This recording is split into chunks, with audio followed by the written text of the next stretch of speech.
Hi friends, it's Rabbi Briskin with a thought for Shabbat. So when was the last time you had a conversation with someone with whom you passionately disagree? We know that these conversations are happening less and less. I've spoken with many people who can't talk with their children or their parents about certain subjects, or have even lost friends because they view the world through such vastly different lenses. They can't find ways to listen to one another and cannot find points of agreement.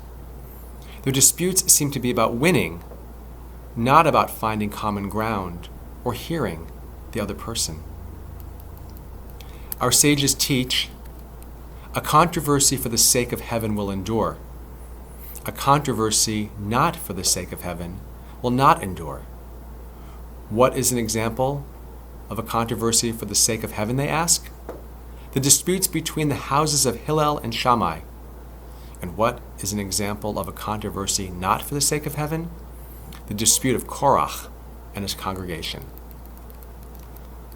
Hillel and Shammai were heads of opposing learning academies. They interpreted matters of Jewish law and practiced differently. Shammai said for Hanukkah, start with 8 candles and go down to 1. Hillel said start with 1, go up to 8. We know who won. And so while they rarely saw eye to eye, nevertheless they had great respect for one another, and they knew that their disputes were for the sake of heaven. Think of arguments between former Supreme Court Justices Ruth Bader Ginsburg and Antonin Scalia. Now Korach, the eponymous character of this week's Torah portion, initiates a rebellion against Moses in an attempt to elevate his position within the community. He believes he is entitled by hereditary custom to lead the Israelites, and his motives are mostly seen as a self-serving power grab. And unlike Hillel and Shammai, Korach's dispute with Moses was definitely not for the sake of heaven. Now, when you engage in heated dialogue with someone, do you want to emulate Hillel and Shammai or Korach?